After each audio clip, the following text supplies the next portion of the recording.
Welcome back to the Scoreboard Addicts podcast, where the hits keep coming, we pull no punches, and we always shoot from the lip. I'm Nick, and with me as always is TJ, who is always hammered, or at least on his way. How are we doing this week, T?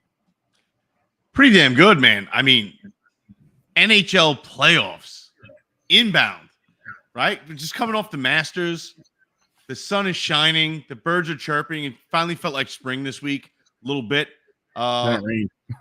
Then it did rain a little bit, but I could tolerate it. And then we're going golfing this weekend. That's always a nice thing. That's always a great playoff hockey inbound for the New York Rangers, and then playoff basketball for the New York Knicks, which I gotta say I think is crazy. I forget who it was on Twitter that posted it, but somebody did a 4-way parlay on FanDuel, taking the Jets to win the Super Bowl, the Knicks to win the NBA championship, the Rangers to win the Stanley Cup, and the Yankees to win the World Series. And unbelievably, even though the Knicks are in the playoffs right now, they're worse odds than the Jets to win the Super Bowl next year. Like it's just unfathomable. The Knicks are in the playoffs. They're in the postseason right now. The Jets can't make the postseason to save their lives, and they have better odds than the Knicks. That sucks. We'll get to the Knicks later. We'll get to the Knicks later. Let's go. Let's talk a little hockey.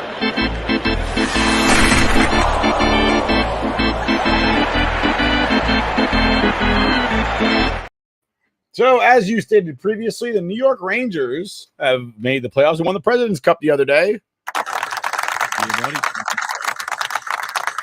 We'll clap it up. We'll clap it up for the blue shirts. And unfortunately, so did the crosstown New York Islanders.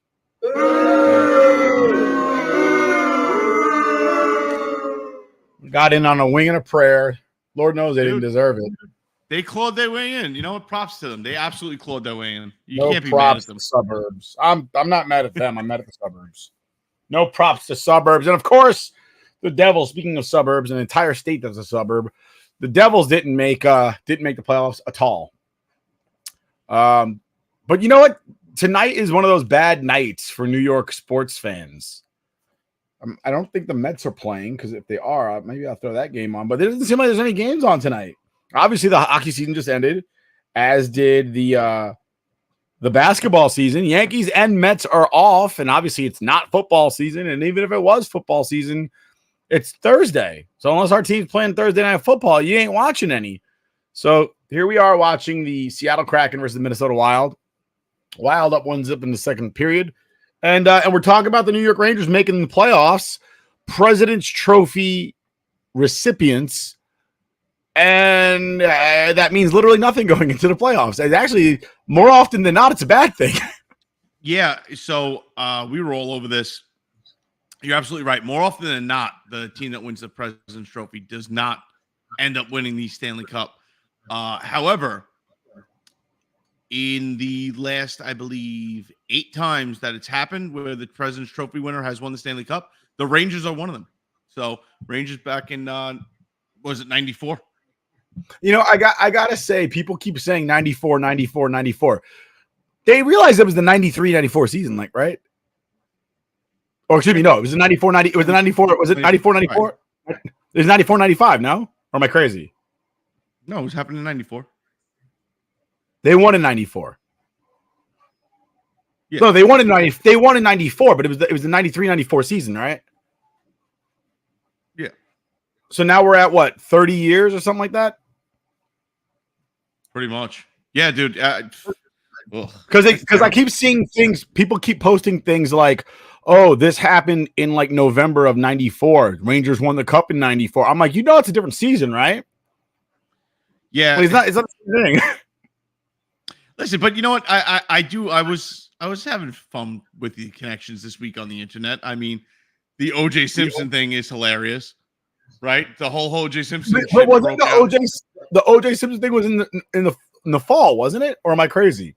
I thought it was the summer. I could be wrong. Oh no, it wasn't. It wasn't. It was right now. Actually, it was during the playoffs because they interrupted the fucking Knicks game while they were in the finals. So I guess it was in the summer. Yes. They interrupted. Yeah.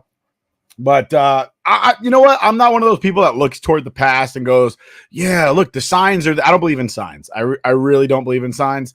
I think you're setting yourself up for some failure if you're looking for, I don't know, the stars to tell you some shit. You know, like I always like people that sit there and they're like, "Oh, you're a Capricorn." I always like to fuck with people like that. So I'm not a sign person by any stretch of the imagination. I'm not a Capricorn, just in case anybody was wondering. Neither is TJ. Nope, we're both Gemini. Or are we? So, the Rangers are in the playoffs. Who we got in the first round? T, talk to me. I know you're neck deep in it. I know you're living this 24 hours a day, 7 days a week since they clinched a position. You've been looking to see who we're going to face in the first round. So let's talk about it. So we draw the Washington Capitals. Alexander Ovechkin coming up, bringing big old Tom Wilson with him. I like this matchup. We were 2-2 against each other. So, 500 clubs against each other. No telltale signs there which way it's going to go. The Rangers offensively have put up more points as a team than the Washington Capitals. I mean, you want to talk about Artemi Panarin with his, what did he end up with? 120 points? Something like 49 goals.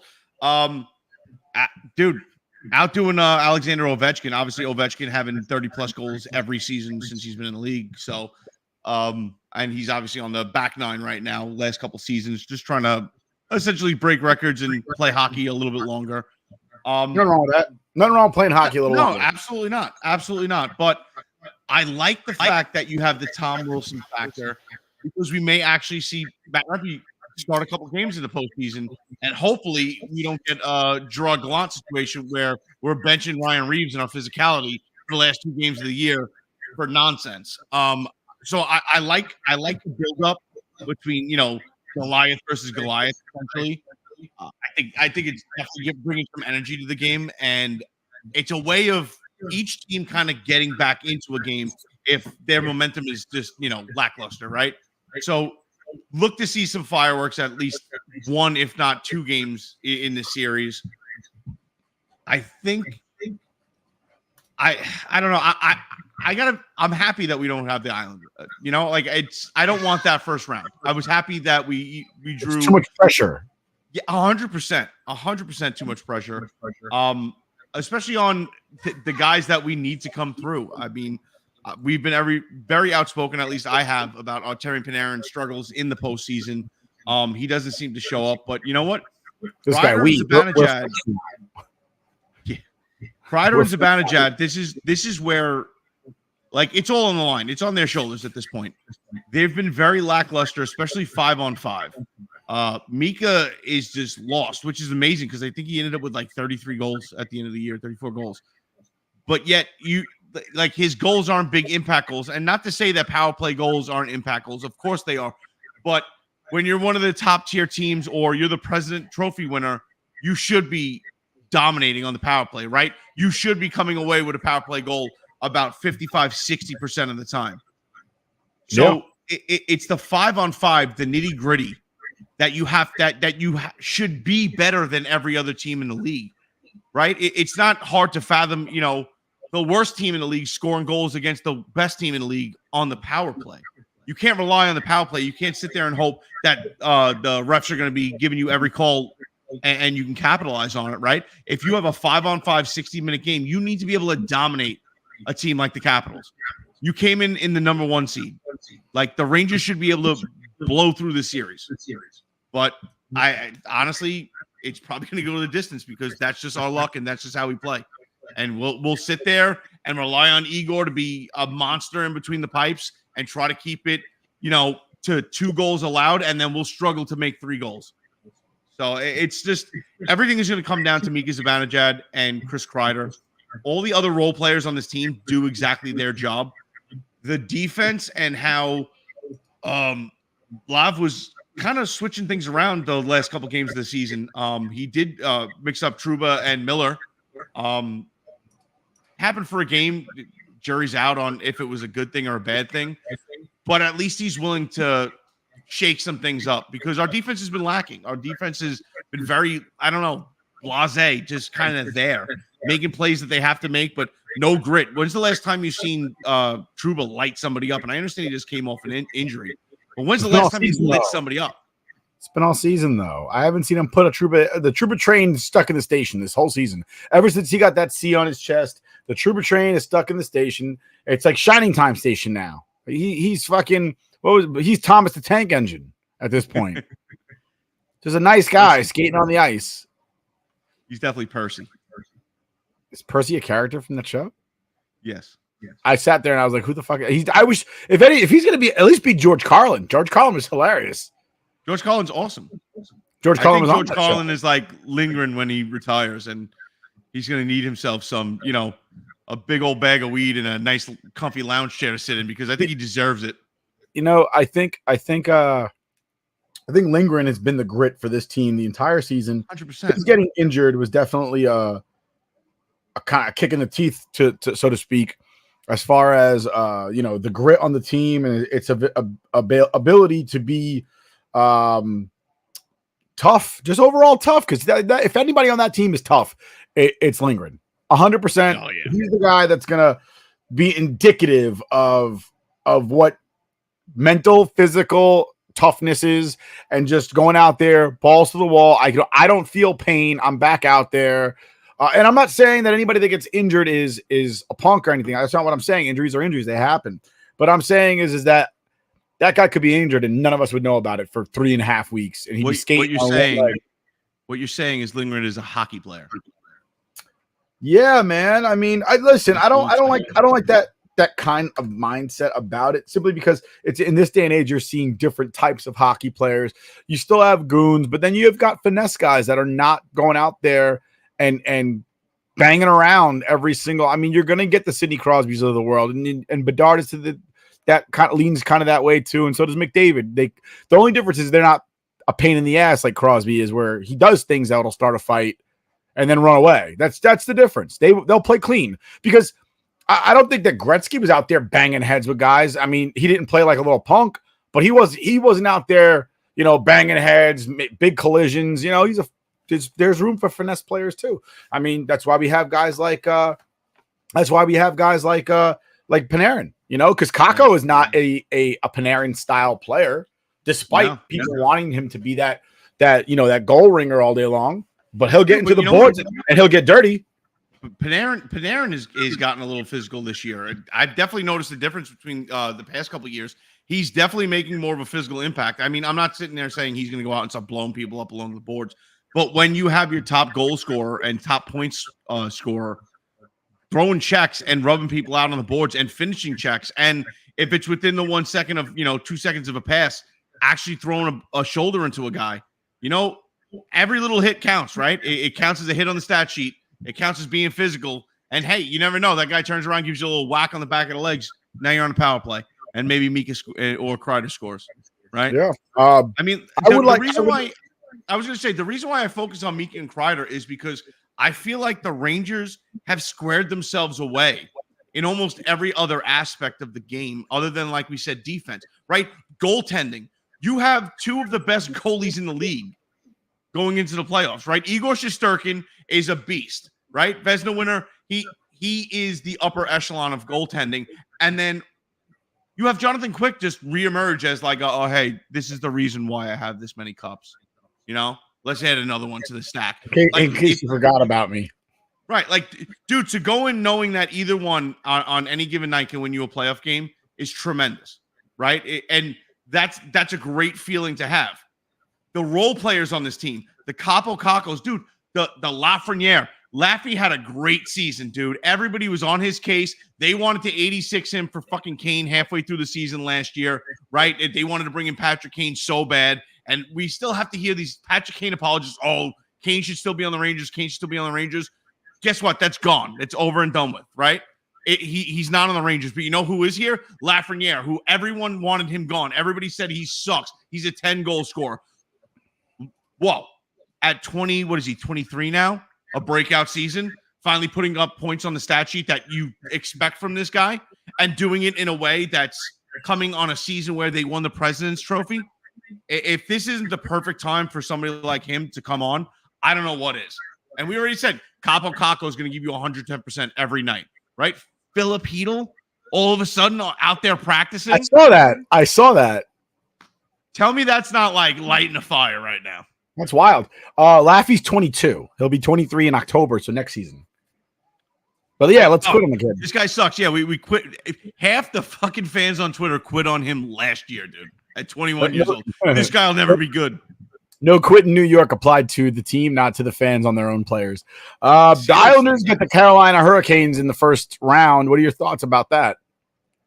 That's gonna be another good series, dude. Like that's the one thing in the Eastern Conference, especially with these teams, you're gonna get some games, man. Florida, Toronto, you got Boston, and fucking us in the Caps, and then the Islanders versus the Hurricanes. At the very least, if you're sitting there going, okay, Rangers make it out of the first round, move on to the second round. What do you want to see? What I want to see is I want to see every other series go long and every other team get softened up. And you know what? The Hurricanes are a team that'll put a hurting on you. They'll outskate you. They'll outbody you. And the Islanders are no slouch in that department, right? They were very gritty in their way, how they climbed back into the playoff picture. I mean, it came on a colossal failure by the Flyers. So, yeah. I mean, sucks to be them. But the Islanders step up, right? They take advantage of the situation and put enough points together to slide their way into the playoffs. So the Islanders could be a problem. And that's why I'm glad we didn't have them in the first round. So let the Hurricanes and the Islanders soften each other up a little bit, beat each other up, and then we'll see who comes out of that. Obviously, either way, you're going to get an amazing second round, right? We all know that if you get good goalie play in the playoffs, the sky's the limit. Well, and the Islanders have a good goalie. That's the other thing. The Islanders do have a good goalie. Igor stumbled this year. He did, right? He had a little gap where he was on a downtrend, but thank God Jonathan Quick was there to pick up the pieces. And now look at him, dude. What was it? 2 games before the end of the season, picks up a shutout. Yeah, that's the kind of momentum you want coming in to the playoffs. So, yeah. I have high expectations for the Rangers, but as a pessimistic Ranger fan, I'm not going to sit there and tell you that, there's no way they don't get out of the first round because, dude, the Washington has the ability to score goals. Alexander Ovechkin is a top echelon player, and he has the ability to put his team on his back. It's a fact. So we've actually held him to low. We've held him kind of to in playoff games against. We've actually held him to a respectable numbers against us when we have seen him. What have we done? We've strong defense, right? Every time you either had Dan Girardi up that dude's ass, man. Remember Dan Girardi absolutely just bodying him? Dan right? That is a name I've not heard in some time. Again, so you would think, like, listen, Trouba in his face the whole night, but Trouba hasn't been that guy this season so much. So I look forward to seeing the dynamic of the fourth line getting out there and maybe seeing Rempe go after Ovechkin a little bit or just throw a little shade his way, give him a little, hey, how you doing against the boards?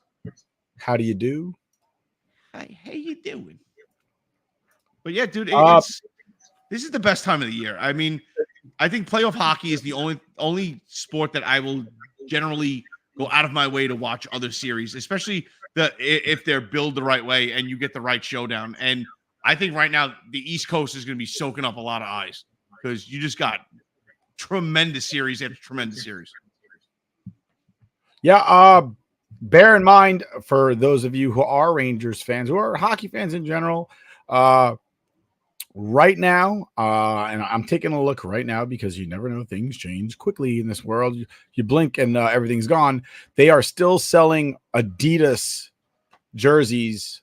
This is the last season to buy Adidas. Once it's gone, you're stuck with Fanatics for the next 10 years, folks. So I recommend getting a custom jersey with your family name on the back or something like that, or a nickname on the back, so that you don't have to wear cheap fucking jerseys for the next 10 years of your favorite player. But speaking of jerseys,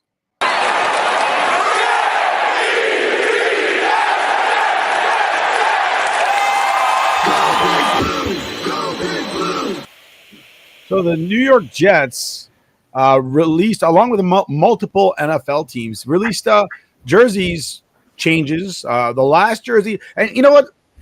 I'll tell you this about the last set of jerseys that the Jets wore. The jersey itself was not terrible. It was the freaking logo that was god awful. That was I just couldn't abide by it. The jersey itself, I understood what they were going for. The slash across, it was supposed to be a vapor trail. It was supposed to be like that Concord vapor trail on the back of the old 80s Jets jersey. That's what that slash was supposed to be. I understood what they were going for there. I don't understand how a lot of people missed that. They were just like, I don't get it. What is that?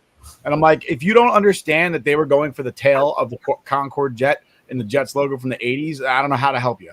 But the fact that they went with this stupid fucking Jets logo that is just like, it was like the old logo except they got rid of the football and the oval, and they just lowered it so that they smushed it together. I was like, who clip art this shit? Like, who sat at lunch and was just like, oh fuck, I forgot to do my homework, and just like, whoop, whoop, oh, here you go. And then who signed off on that garbage? That's what bothered me. It was like they had like this big profound like concept of art, and I'm just like, that's it. That's all you got.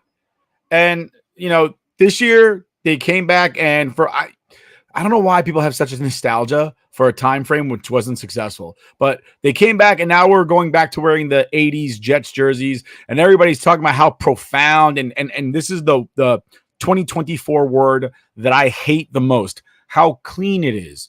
Clean, I guess, means that it's not busy, right? Boring. But to me, that just means that it's boring. It's uninspired. It's literally, and somebody goes, oh, the old uniform looked like a generic football team from like a Canadian Football League. Does this not look like a generic? Like, take away the helmet that says Jets on it for a second. That's a generic football jersey that they put in fucking movies when you have fake teams and like in any given Sunday. I was gonna say this looks like an ad for Dick's Sporting Goods, but they didn't buy the rights from the NFL. Right? I just like, everybody loves the 80s look, and I'm just like, it's not iconic. The logo, I love the logo. I absolutely love the logo, and I appreciate the fact that they kept the Gotham green because I hated the Hess green. They're like, oh, it's Kelly green. It's fucking Hess green, all right? Leon Hess owned the team. It was fucking Hess green. What are we talking about here? Oh, it's Kelly green. It's Hess green, all right? Because Hess owned the team. I thought it was an ugly ass color. I saw they basically wore this exact uniform last year, except for the black.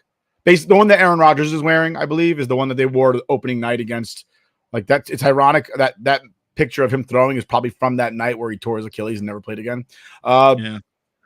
But other than adding the black one here that Jermaine Johnson's got on, to me, it's just an 80s jersey. Like, you take those two stripes off the sleeve and put an eagle there, and it's then the Eagles jersey, like literally the Eagles jersey. So I don't think that it's as profound as everybody makes it out to be. There's about 3 other teams that wear the exact same jersey. The Cowboys being one of them. Their white jersey is more or less the same thing. The 49ers, I think they have 3 stripes instead of 2 stripes. Ooh, big difference. But yeah, Jets came out with this jersey. I believe what are your thoughts on it? Just at first glance. Dude, don't give a fuck. Just win, baby. No, it's fine. It looks nice. It pops because obviously they throw the white background behind it and they got Aaron Rodgers in the white jersey. So it's definitely going to pop out a little bit, especially like that green and white. It's a good play off each other with colors. Obviously, a dominating color like green, and then white just being white, whatever, it pops. But like, we're never going to be in New York City. You're never going to get like some kind of crazy jersey. It's not going to happen. The Yankees aren't going to do it, right? The Rangers aren't going to do it. It's always going to be some kind of play on something in the past and some kind of updated. Like you said, we're going to smush it a little bit here or bend it this way. Or like with the New York Rangers, we're going to put a big, weird, different font NYR on the front of our Stadium Series jerseys. It's cool, but it's never going to have like any type of firepower. It's just not. It is what it is. I think so. But that's not necessarily true. The Jets, when they changed from the old jersey to this one, that was a pretty profound change. That was a big change, actually. They changed the logo and everything. The Giants changed their logo. They went from the Giants to the NY, back to the Giants, back to the NY. Is that very like? The Rangers went to the Liberty jerseys. Well, that was that third. That was the alternate. And then and the Knicks get a new jersey every fucking day because that's the NBA. Yeah. The NBA is like the Oregon Ducks of fucking professional sports. Every week they get a new jersey. And can I be the only one to say that why is Michael Jordan's visage on a New York Knickerbockers jersey? Am I the only one that it bothers? Like, that guy is the reason I never got to see a fucking championship. Yeah, it's for a lot of people though. Like everyone in the NBA. Like we got. That's fine, but like it's come on. The Pacers and fucking Michael Jordan are the two reasons that I didn't get to see a fucking championship as a Knicks fan. Well, and the Rockets. Yeah, but they're in the West, dude. Yeah, but the Knicks were the finals. They lost the. We lost them. We lost to the Spurs too. But like losing to somebody in the finals is one thing. Oh, you're saying you can't even get to the finals? You can't even fucking get to the finals. I get what you mean. I thought you meant just winning a championship. But yeah, you're right. But the Bulls ruined it for the Knicks. The Lions released new jerseys during the speaking of, this is a sad stat, but there's a stat during the Michael Jordan Last Dance documentary, and it was like which athlete has been eliminated the most times with Michael Jordan, and it was Patrick Ewing. Oh no.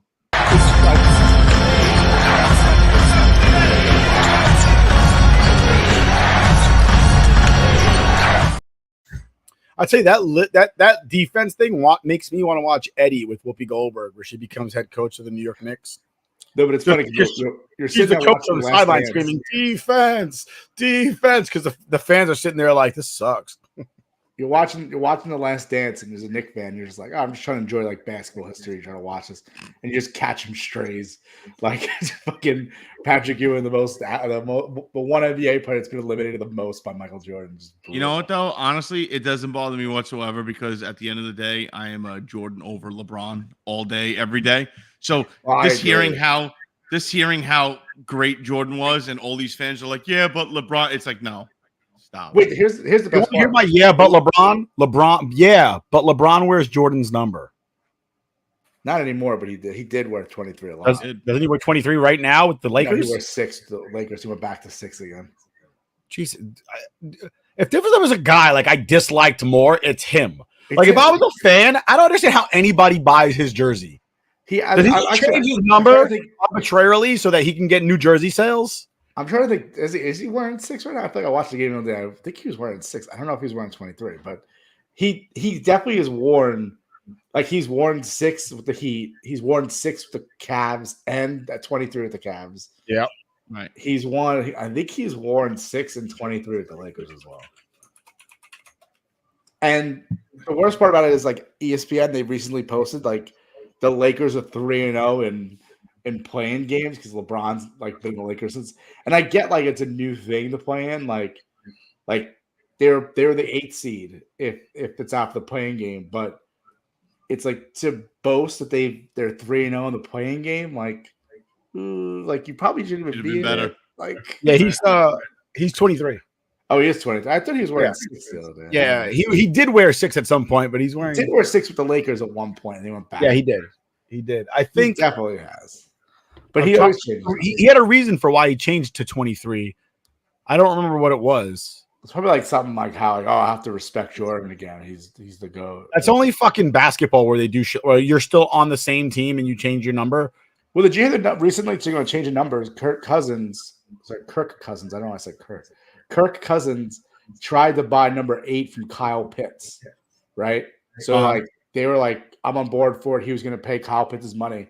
So they go to the NFL for approval, and the NFL told them, if you're going to switch numbers with Kyle Pitts, you have to buy all the number 8 Kyle Pitts jerseys, and it was like 6 figures worth of like jerseys, and he was like, forget it, I'm not going to do it.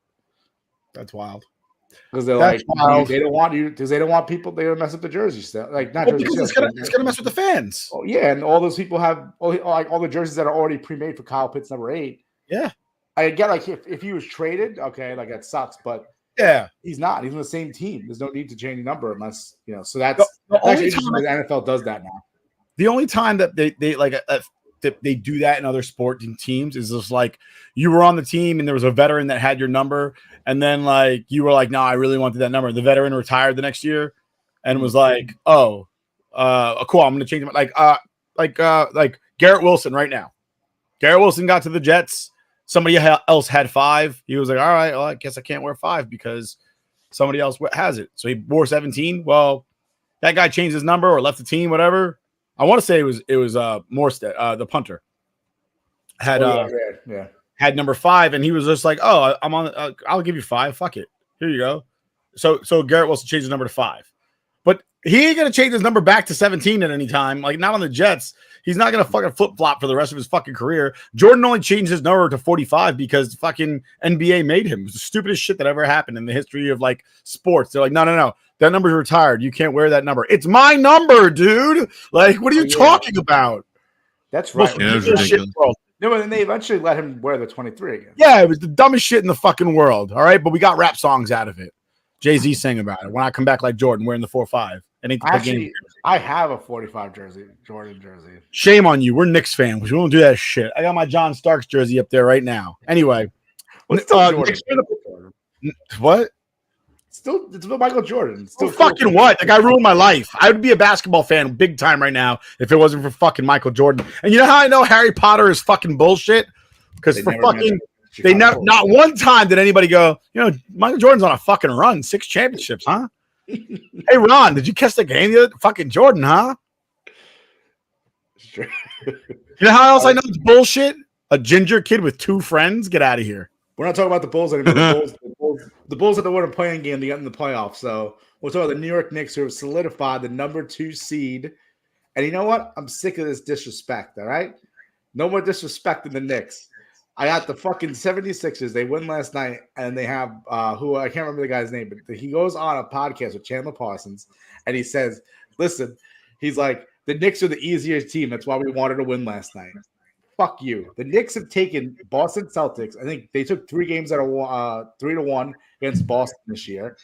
Boston's fully healthy. The Knicks recently, with no Randall, right? OG came back. They went to Boston. They blew the Boston Celtics out in their own building, okay? And you're going to tell me the Knicks are the easiest route. Stop with the disrespect. They're number 2 team. They won 50 games. You guys are back with Embiid. You had to use a playing game to get into the playoffs, and you barely won that game. You won by 1, and you almost blew that game. So 76ers, go fuck yourselves, all right? Show some little respect. I'm not saying it's going to be easy route for the Knicks, but listen. Dude, no one's showing the Knicks respect. I don't know if you caught when I was talking about the odds to win. Did you not? FanDuel literally shit on them by saying that the Jets have a better odds of winning next year's Super Bowl than the Knicks do winning the NBA championship, and the Knicks are in the fucking playoffs. The Jets haven't made the playoffs in how long, and they have better odds to win the Super Bowl than the fucking Knicks are getting right now. Let me finish. The Knicks have won 50 games, okay? They've won 50 games. They lost Randall, and they lost OG Anunoby. They were a beat-up team the entire year, and they still somehow won 50 games. Dante DiVincenzo is top 3 in the league in three-point field goals made. And you're going to tell me that these Knicks teams, I get it. It's the New York Knicks. Everyone thinks, oh, it's just the Knicks. Who cares? It's just the Knicks. They're 2 seed. So some goddamn respect. If people start talking this way to the Boston Celtics, just because the Boston Celtics have, 18 championships, and like 15 of them were back in the 1950s and 60s, where the only person who was playing that was like 7 foot tall was Bill Russell. Chamberlain? No, Bill Russell too. Bill Russell is the reason why they won all those championships. They have not won a championship.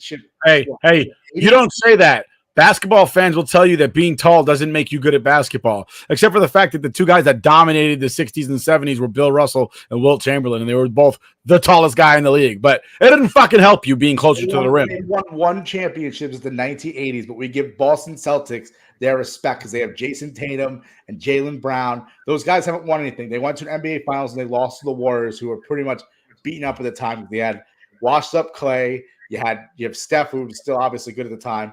You had Andrew Wiggins and Draymond Green, and they lost to that team. Okay.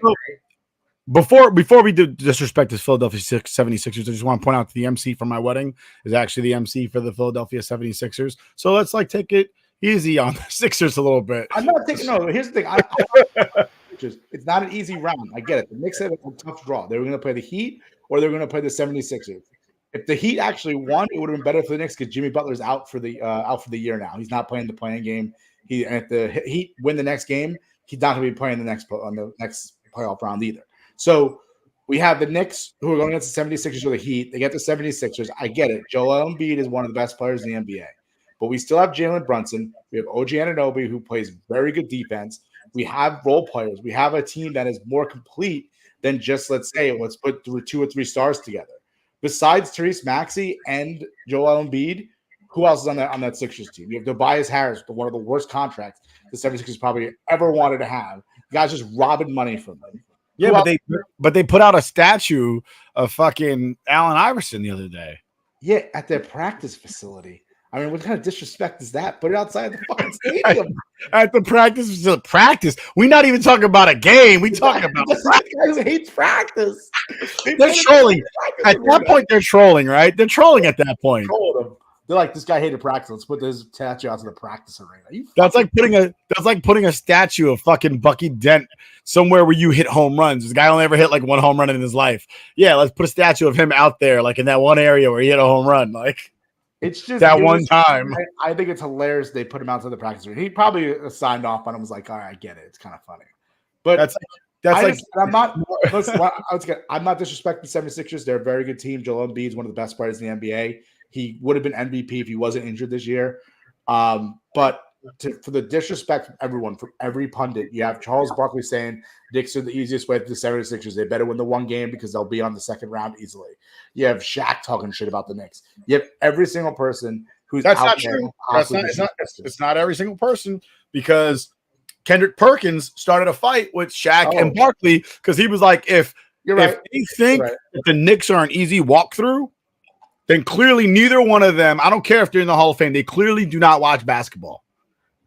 And I was like, wow. And then Shaq, his response was like, if you're not in the Hall of Fame, can you comment on a Hall of Famer? Absolutely. If I feel like you haven't been watching the sport because your take is so fucking bad, I absolutely could say, despite you being in the Hall of Fame, good for you. That was then. We're talking about today. You don't watch basketball today. You watch basketball on the one night a week that you cover basketball.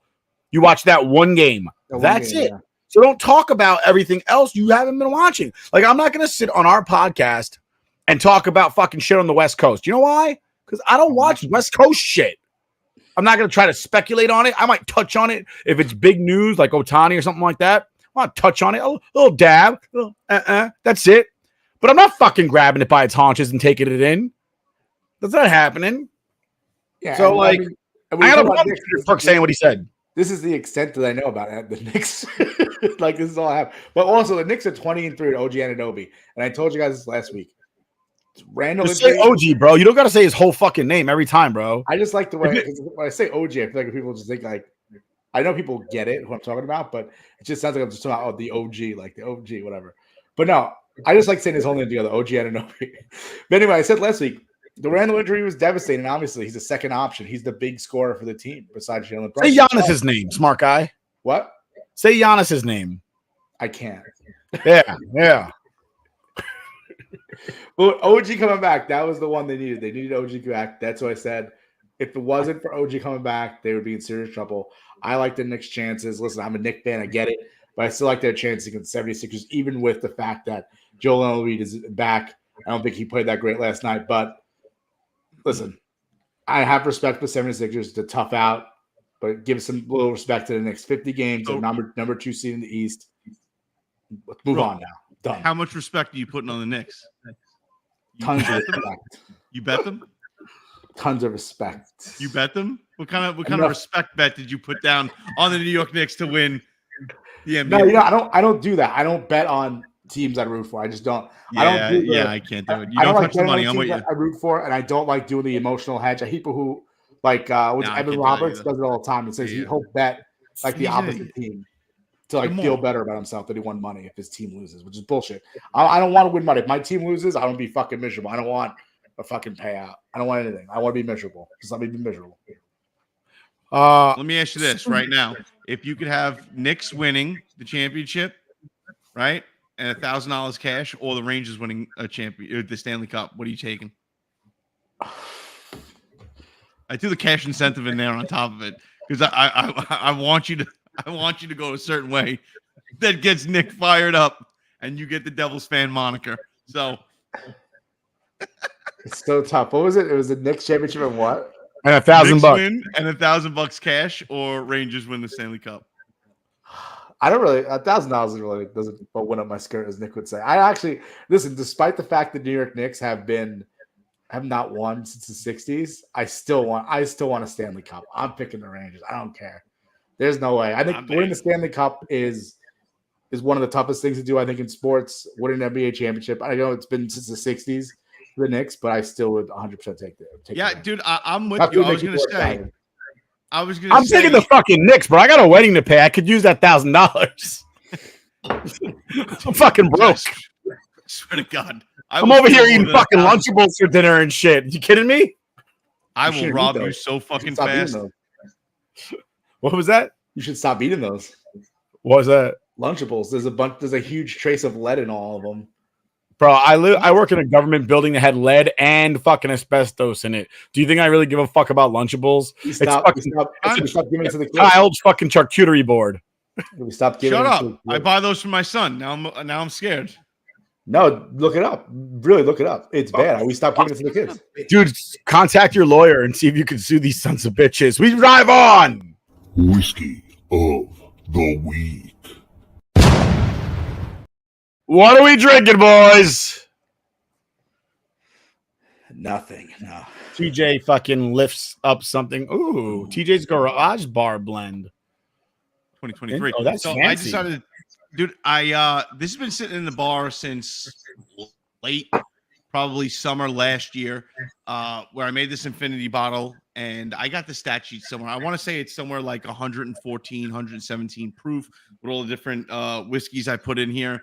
And I pulled it out the other day for Divots and Pivots when I joined them for the Masters Sunday, their super show. And I made myself an old fashioned with it. And I was like, holy shit, this is really good. So I guess whatever, like the time that it's spent in the bottle, just like marinating and blending together, like going back to it now, I'm like, damn, I did a good job. It's so fucking good.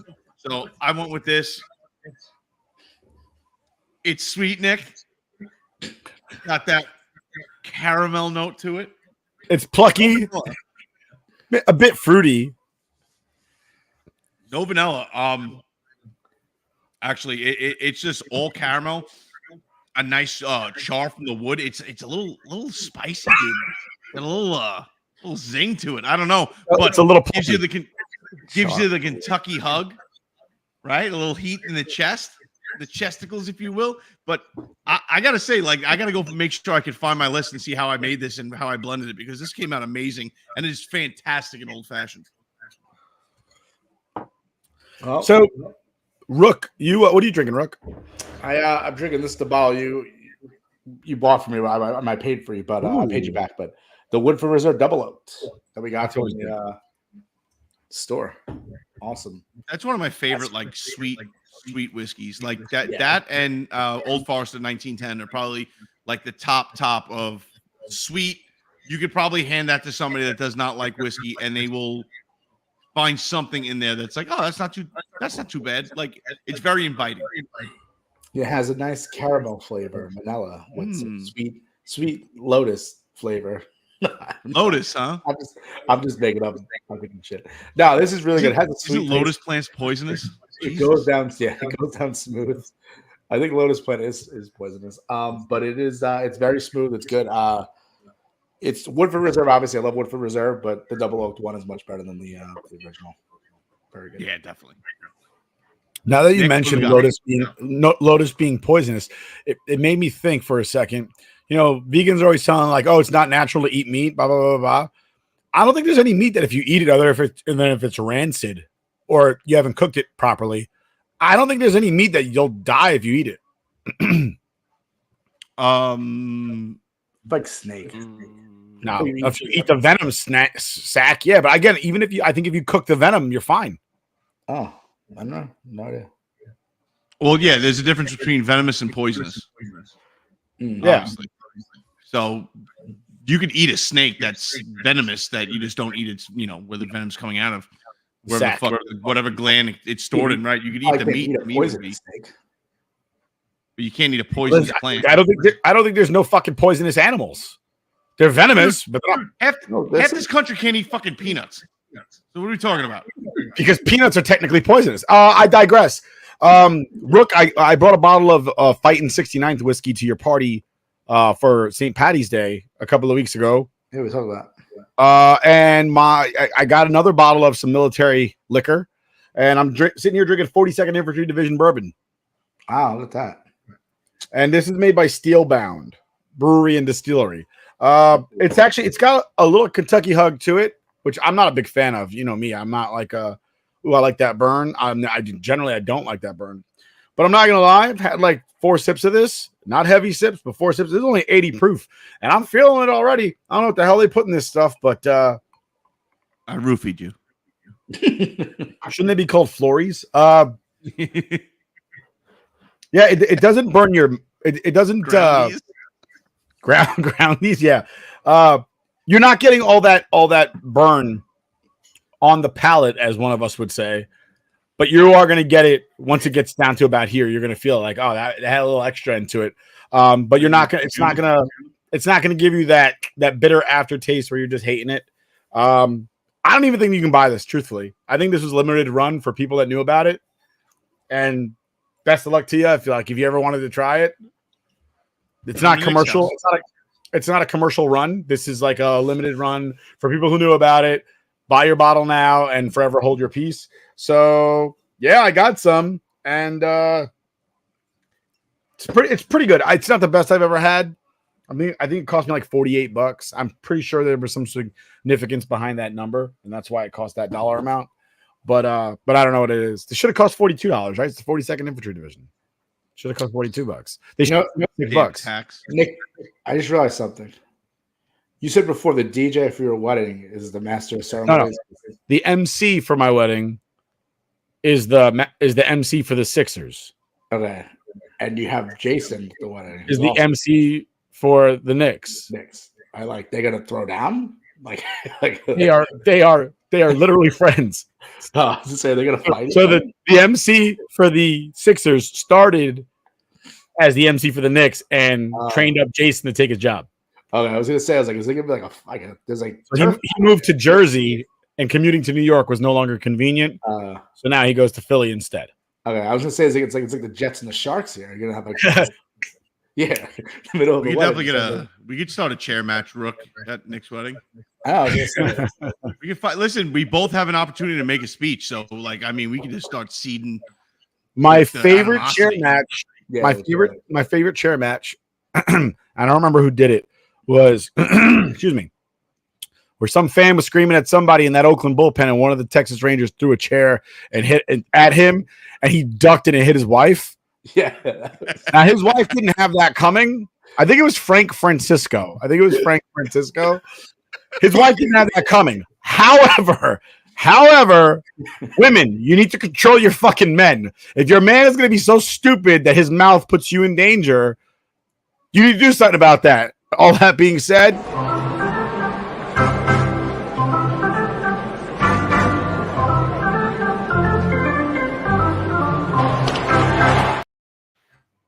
so wait a second, real quick. What do you think he said to her after she got hit by the chair? She was dropped. I was going to say probably nothing because she's already been told, right? What do you say? Ball 4? Angel Hernandez would have called it a strike. Oh my god! I'm going to be honest with everybody. I just needed to do that for a segue because I needed to get the baseball somehow, and that was the easiest way. Like Frank Francisco throwing a chair. It was Frank Francisco, by the way. I don't know how I remembered that so many years later, but like I said earlier in the show, it's a terrible day. It's a day for New York sports fans with no sports. It's the worst. Gotta be a badminton team. I'll watch them fucking hit the shuttlecock all over the field of play. But nobody's playing right now. There's nobody to root for. It's fucking awful. Not even the Mets are playing tonight. But that being said, the Mets have won 10 of their last 13. They're on a bit of a hot streak. I'm actually shocked. Oh, yeah. Good for the Mets. But isn't this par for a course if you're a Mets fan? So I think I wouldn't know. Being Yankee fans, right? It's you get accused of just you fucking hate the Mets. I don't hate the Mets. I hate Met fans that run their mouth and they always seem to put their foot in it. So like all the shit talking in the offseason, like the fucking Yankees made no moves. You guys suck. And these assholes are literally going on freaking WFAN, their network, right? The network for Met fans, and people are actually coming up with shit like, oh, the Wilpons were better. It's like, this is why everybody hates you. This is why everybody wants you guys to lose and be embarrassed every year. It's because you guys say the dumbest shit in the world. Like, yeah, what are you going to do? You're going to say Yankee fans always seem to think they're going to win the championship. Like, yeah, I know what a crazy expectation when we're the highest fucking paying franchise in the league or the most money making franchise in the league, right? Are we still number one, or did the Dodgers take us over again?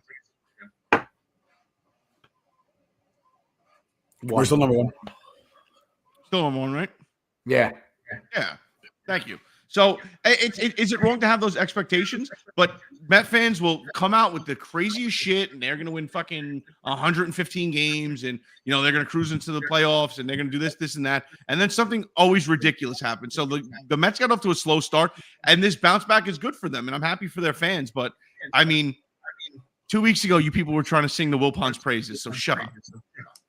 Yeah, when they started 0-5, I was like, "This is gonna be a really bad year for the Mets." But they bounced back though, 10 in the last 13. And apparently, I sent you guys this tweet, but apparently there's a thing called the rally pimp, which is the Mets have shown the picture of this guy who's dressed as a pimp, and they're calling him the rally pimp. And they're 9-3 since they first showed him at the stadium. And Andy Martino came out, who's Andy Martino. He's just like New York Post, douchey sports reporter, and he came out and was like, "Guys, this is really offensive. The Mets should not do this type of imagery to promote pimping. It's horrible. Like it's tough." And then everyone's just like, "Shut up! It's a fun thing." The guy dressed like an idiot. They're just calling him a pimp. He's not actually a pimp. If he was an actual pimp, and they were like, "Oh yeah, let's promote this guy as a pimp who beats women and makes them, prostitute themselves." Yeah, it's a fan. It's a fan who just dressed like an idiot. They're just calling him a pimp. It's just a thing. It's like it's fun in games until you find out the guy's name is Gator. But like it's just like mind-boggling that it's like this is the things that like these reporters care about. Like this is upsetting you so much. You have to go on Twitter and complain about the Mets having a rally pimp. And if the Mets aren't winning, if the Mets aren't losing, then what else is there to talk about? So they have to come up with bullshit. It's the same for every New York sports reporter about every single New York sports team. They're either going to make up stuff that's just flat out not true, or they're going to be like anal about somebody's mustache. No, dude, honestly, you ever notice why we gravitate towards ex-players that are very good at either color commentary or actually play-by-play calling? Like listening to Tony Romo, like it could be the two most boring NFL teams in the league, and I could listen to Tony Romo break down plays and kind of sit there and speculate to what they're trying to do and what the offense is trying to go with right now and how they're going to pick apart the defense, and like because he knows the game. Right, A-Rod too. I was going to say A-Rod, especially in come the playoff time and through the World Series, amazing. Even David Ortiz, dude. David Ortiz and Alex Rodriguez playing off each other, knowing their shit, awesome. But then you have these fucking like sports reporters that have never played the sport. They don't know what it's like to bleed for their team. They don't know what it's like to be. They got kicked out of Little League. Right, exactly. And then they do weird stuff. Like, did you see that guy that like totally creeped out? What's her face, Caitlin? I did. Caitlin Clark. I did. Yeah, dude, so weird. And like I had to go back and watch the video, and like it's so creepy and cringy. Like the hair on the back of my neck stood up. The guy literally, if you didn't catch it, was talking to Caitlin Clark, and he was like, "Oh, Caitlin, hold on, let me." And he did like the heart symbol, and she's like, "Oh yeah, you like that? I do that for my parents every game." He's like, "Well, if you start doing it to me, we won't have a problem." Ha ha ha. And everybody's like, "You're a fucking creep, dude." Like they're picking him apart. Dave Portnoy from friggin' Barstool is just like laying into him like you're a sick freak. And it's true because these guys are creepy. They have no clue what they're doing up there. They're awkward in their questions because they're just trying to do a job of journalism and have no clue what the fuck they're covering. Right? They have no idea about the sport that they're covering. So ridiculous. Dude, I hope that guy has to quit. I really do. I hope it's so bad. From what I understand, that guy does that all the time, and that's not the first time. It's just the first time it was national news because it's Caitlin Clark, and she's famous till and WNBA season starts, and then she's back to obscurity. Yankees are doing pretty good. They just lost their first series of the season to the Toronto Blue Jays, which I hate because they've got like 2 offensive linemen playing for their team. And of course, they're playing fucking Canada. Who wants to pay those taxes? But they did bounce back. Like they did avoid that sweep. They were down 4-1 in the 8th. What happened? How'd they avoid the sweep? I missed the game. So what happened was they were down 4-1. Juan Soto had an RBI double to score the 1 run so far. Then he hit a home run in the 8th Then Nice. Giancarlo Stanton, who people talk a lot of shit about how he's not, clutch, hit a home run, a bomb of a home run, made it 4-3. No shit. And then there was another, I think it was another RBI. I can't remember who hit it, and then they had a judge was up with bases loaded, a guy who oftentimes is not gets called. He's not clutch. So he grounded into a double play, clearly. No, he hit a ball down the line, on the third base line, and hit an RBI double, 2 runs scored. And What inning? Had to be like the second inning because he's not clutch. No, it was the top of the 9th. Wow. What was the score? The final? 6-4. It was 6-4. Final was 6-4. Wow. Yeah. So Judge hit the game-winning RBI double. And Stanton hit a meaningful home run. Wow. Good for them, man. Awesome. Glad to see it. You don't see that clutchness very often. Right? No, they fucking both suck. But yeah, so the Yankees are in. You know what? We were really concerned about their pitching. I'm concerned about the bullpen at this point. There aren't that many arms in the bullpen. I think Clay Holmes blew a hold the other day, or blew a save the other day. A game that went into extras against the Guardians. I almost said the Indians and took my life back to a better place. But yeah, so Clay Holmes is shaky. I still think he's shaky. You know what I mean? I also think the thing is too, like, they didn't really bolster the bullpen as opposed to what it was last year. And like Tommy Canley's still hurt. I know they brought him back. He wasn't really that good when they brought him back last time. He gets hurt again.